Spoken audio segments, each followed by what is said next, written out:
오늘은 탈북자가 한국 와서 먹어보고 상상도 못한 충격을 받은 5가지 음식에 대해 이야기해 보려고 합니다. 프라이드 코리아, 대한자랑. 북한과 한국은 같은 뿌리를 갖고 있지만 음식 문화에서는 많은 차이가 있습니다. 탈북자들이 처음 한국에 왔을 때 맛본 음식들은 신선한 충격이자 새로운 경험으로 다가왔습니다. 이번 영상에서는 탈북자들이 한국에 와서 처음 맛보고 충격받은 음식 5가지에 대해 이야기해 보겠습니다. 첫 번째는 떡볶이입니다. 탈북자들에게 가장 인상 깊은 한국 음식 중 하나는 떡볶이입니다. 특히 한국 드라마에서 자주 등장하는 떡볶이는 많은 탈북자들이 한국에 오기 전에 꼭 한번 먹어보고 싶다고 생각하는 음식입니다.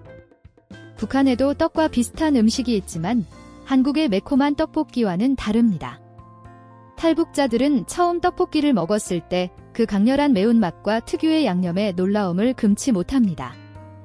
특히 북한에서는 쌀떡을 주로 사용해 식사 대용으로 활용하는 경우가 많지만 한국에서는 다양한 재료와 양념을 넣어 간식으로 즐기는 모습이 신선하게 다가옵니다. 떡볶이는 매콤하면서도 달콤한 맛으로 탈북자들에게 새로운 매력을 선사하며 그들 사이에서도 인기 있는 음식이 되었습니다. 두 번째는 감자탕입니다. 감자탕은 이름만 들었을 때는 감자가 주 재료인 것처럼 느껴지지만 실제로는 감자가 거의 들어가지 않고 돼지 등뼈를 우려낸 국물 요리입니다. 탈북자들은 처음 감자탕을 접했을 때 이 음식의 풍부한 맛과 깊은 국물에 큰 충격을 받았습니다. 특히 북한에서는 고기를 구하기 힘들기 때문에 돼지 등뼈를 이용한 요리는 매우 생소한 개념입니다. 감자탕을 먹으며 뼈에 붙은 고기를 발라내는 과정도 탈북자들에게는 특별한 경험입니다. 또한 감자탕은 한국에서 저렴하게 즐길 수 있는 대중적인 음식이지만 북한에서는 고기 요리가 고급스러운 대접을 받기 때문에 감자탕이 대중화된 모습에 신기함을 느낍니다. 세 번째는 삼겹살입니다. 삼겹살은 한국의 대표적인 고기 요리로 탈북자들에게도 매우 인상 깊은 음식입니다. 북한에서는 고기를 구하기가 어려워 삼겹살 같은 고기를 구워 먹는 문화가 거의 없습니다. 탈북자들은 삼겹살을 처음 먹었을 때 그 부드러운 식감과 고소한 맛에 감탄하며 특히 상추와 깻잎에 싸서 먹는 방식에 큰 충격을 받습니다. 삼겹살을 싸 먹으면 느끼한 맛을 잡아주면서도 다양한 재료들이 어우러져 더욱 풍부한 맛을 느낄 수 있는데 이러한 다양한 조합은 북한에서는 경험하기 어려운 것이기에 더욱 신기하게 느껴집니다. 삼겹살은 이제 탈북자들 사이에서도 한국 생활을 대표하는 음식 중 하나로 자리 잡았습니다. 네 번째는 닭갈비입니다. 닭갈비 역시 탈북자들에게 신선한 충격을 안겨준 음식 중 하나입니다.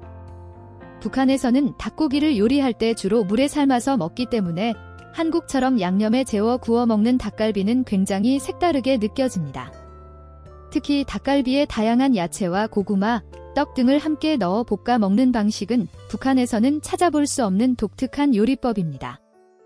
탈북자들은 닭갈비를 처음 먹었을 때 그 매콤하면서도 달콤한 양념 맛과 불판에서 직접 구워 먹는 경험에 깊은 인상을 받습니다. 또한 닭갈비에 치즈를 추가하거나 남은 양념에 밥을 볶아 먹는 방식은 탈북자들에게는 새로운 미식 경험으로 다가옵니다. 5번째는 짜장면입니다. 마지막으로 탈북자들이 한국에 와서 충격받은 음식 중 하나는 짜장면입니다. 짜장면은 중국 음식으로 잘 알려져 있지만 북한에서는 짜장면과 비슷한 음식을 거의 접할 수 없습니다. 탈북자들은 짜장면을 처음 먹었을 때 그 짙은 소스와 고소한 맛에 매료됩니다. 북한에서는 밀가루 음식이 흔하지 않고 옥수수를 주식으로 먹는 경우가 많기 때문에 짜장면의 쫄깃한 면발과 진한 짜장 소스의 조화는 그들에게 새로운 세계를 열어주는 듯한 느낌을 줍니다. 짜장면은 특히 탈북자들 사이에서 한국 생활의 시작을 알리는 음식으로 상징적인 의미를 가지며 많은 이들이 그 맛을 잊지 못하고 한국에서 가장 먼저 먹고 싶어하는 음식 중 하나입니다. 이상으로 오늘의 대한자랑 유튜브 채널 영상이었습니다. 좋아요와 구독은 영상을 만드는 데 큰 힘이 됩니다. 감사합니다.